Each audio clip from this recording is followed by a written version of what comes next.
Welcome, आप सबका स्वागत है समीक्षा इंस्टीट्यूट पर। ठीक है, आज हम लेकर आए हैं एफएसओ के इंटरव्यू के लिए कि हम कैसे इंटरव्यू की तैयारी करें। हमारे साथ है शिल्पी अवस्थी मैम, ठीक है, जो कि बच्चों को गाइड करेंगे। बहुत से बच्चे परेशान हैं, उनकी कुछ नॉर्मल क्वेश्चन भी हैं कि हम कैसे तैयारी करें, कैसे ये करें। तो कुछ क्वेश्चन हमारे पास हैं, आप लोग भी अपने क्वेश्चन पूछ सकते हैं और कमेंट में भी पूछ सकते हैं।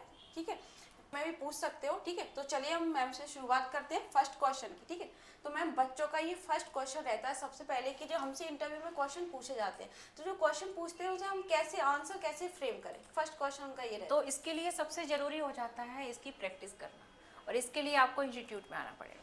चाहे तो आप ऑनलाइन हमसे कांटेक्ट कर सकते हैं या ऑफलाइन कांटेक्ट कर सकते हैं, क्योंकि बिना प्रैक्टिस के कुछ संभव नहीं है।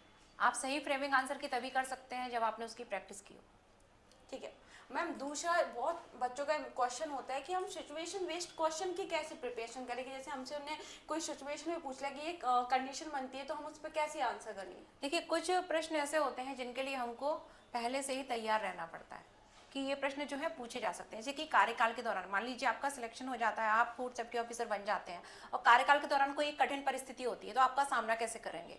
तो इस तरीके के जो कुछ प्रश्न होते हैं उनके लिए हमको पहले से अपने मतलब मानसिक रूप से तैयार रहना है, तभी हम उसके आंसर दे सकते हैं।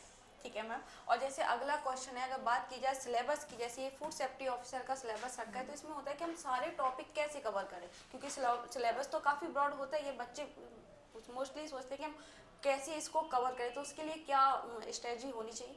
देखिए, ऐसा है कि आप जब सिलेक्ट हुए हैं, रिटर्न क्वालिफाई किया है, तो सिलेबस तो आपने पढ़ा ही होगा, इसमें कोई डाउट नहीं है। अब बात रही कि भाई कम समय है, तो हम पूरे सिलेबस को इंटरव्यू के हिसाब से कैसे तैयार करें। तो देखो, रिटर्न जो है उसकी तैयारी थोड़ा अलग होता है, इंटरव्यू में प्रश्न जो है थोड़ा अलग तरीके से पूछे जाते हैं, लेकिन जो पूछे जाएंगे आप सिलेबस से ही पूछे जाएंगे। ठीक है, जो आपके सिलेबस बेस्ड प्रश्न होंगे। इसके अलावा भी कुछ अन्य प्रश्न भी आपसे पूछे जा सकते हैं, तो उनके लिए भी आपको तैयार रहना है।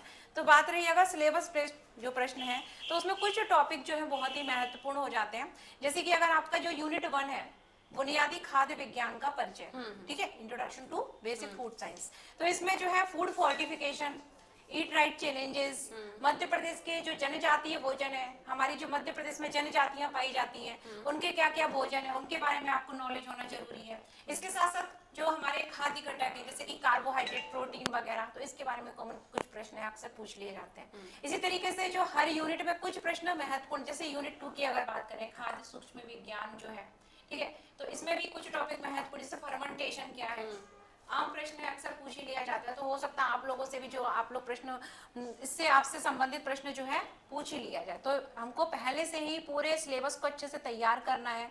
आपके नोट्स होंगे, अगर नहीं है तो आप हमारे इंस्टीट्यूट से संपर्क कर सकते हैं। ठीक है, हमारे जो इंस्टीट्यूट है उसमें जो है विभिन्न फूड सेफ्टी ऑफिसर के अलावा भी अन्य जो एग्जाम है उसकी भी प्रिपरेशन कराई जाती है। ठीक मैम, जैसे अगर कुछ बात की जाए, जैसे आपने यूनिट वाइज की बोल दिया कि कुछ इंपॉर्टेंट है, तो ऐसे क्या 2-4 एग्जांपल के कुछ बहुत ही महत्वपूर्ण टॉपिक्स हैं क्या। हाँ जी, जैसे कि फसाई सबसे महत्वपूर्ण है। फसाई क्या है, तो इसके बारे में आपको नॉलेज होना चाहिए। फसाई पूरा एक्ट नहीं आपको रट्टा मारना है ना। कुछ बच्चे पूरा एक्ट रट लेते हैं। फूड सेफ्टी स्टैंडर्ड एक्ट क्या है भाई, ये किस लिए लाया गया, इसको लाने का उद्देश्य क्या था, इसमें जो है क्या क्या मेरे लिए प्रावधान किए गए हैं, खाद्य अगर है तो उसको परिभाषित किस तरीके से परिभाषित किया गया है। ठीक है, साथ ही अगर बात करें हम तो जीएचपी क्या होता है, अगर बात करें, ठीक है, गुड हाइजीनिक जो प्रैक्टिसेस वगैरह होती हैं ये क्या है। अगर कोई व्यापारी जो है वो किसी कानून का उल्लंघन करता है या मिलावट करता है, तो उसके विरुद्ध क्या कार्रवाई की जा सकेगी। तो इस तरीके से जो कुछ प्रश्न है वो आपसे पूछे जाएंगे। आप एक ही दिन में पूरे सिलेबस को तो हम डिस्क्राइब नहीं कर सकते, इसके लिए आपको इंस्टीट्यूट आना पड़ेगा।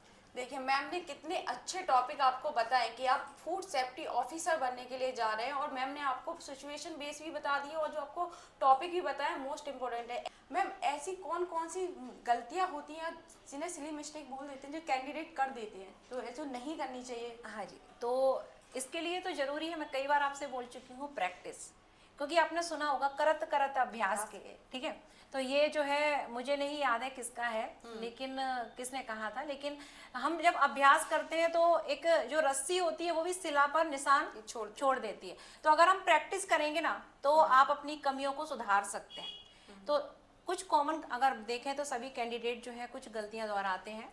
जैसे कि इंट्रो वो काफ़ी लंबा बोल देते हैं, जो नहीं बोलना चाहिए, अनावश्यक चीज़ों को भी उसमें जो है शामिल कर देते हैं। तो इसके लिए आपको प्रॉपर प्रैक्टिस करना है, क्या बोलना है क्या नहीं बोलना है, आपका बॉडी पोस्चर क्या होना चाहिए, ठीक है, आपका आई कांटेक्ट जो है वो प्रॉपर है कि नहीं है। कुछ लोग आई कांटेक्ट जो है इसको ही नहीं जानते हैं कि क्या होता है आई कांटेक्ट। वो सोचते हैं कि भाई आंखों में आंखें डाल के देखना ही आई कांटेक्ट है। हैंड मूवमेंट जो है उसको प्रॉपर आपको कंट्रोल करके रखना है। आपका जो ड्रेस है ये भी प्रॉपर होना चाहिए इंटरव्यू की दृष्टि से। तो ये कुछ कॉमन गलतियां होती हैं, साथ ही जो हमारे कैंडिडेट करते हैं और ना करें, तो इसके लिए सही गाइडेंस बहुत ही जरूरी हो जाता है। और सिलेबस तो है ही, सिलेबस पे अच्छी पकड़ तो जरूरी है ही, क्योंकि बिना सिलेबस के बिना ज्ञान के आप अगर सोचे कि आप सिलेक्ट हो जाएं तो ऐसा तो नहीं हो सकता। तो देखिए मैम ने कितने अच्छे तरीके से आपको बता दिया कि प्रैक्टिस यानी कि अभ्यास आपको बहुत करना है। कहते हैं practice make a perfect man, ठीक है, इनकी प्रैक्टिस ही आपको ये क्या परफेक्ट इंसान बनाती है ना। तो मैम ने आप लोगों को बता ही दिया है, ठीक है। और अधिक जानकारी के लिए आप समीक्षा इंस्टीट्यूट पर विजिट भी कर सकते हैं और नीचे दिए गए नंबर पे आप कॉल करके भी जानकारी ले सकते हैं। Thank you.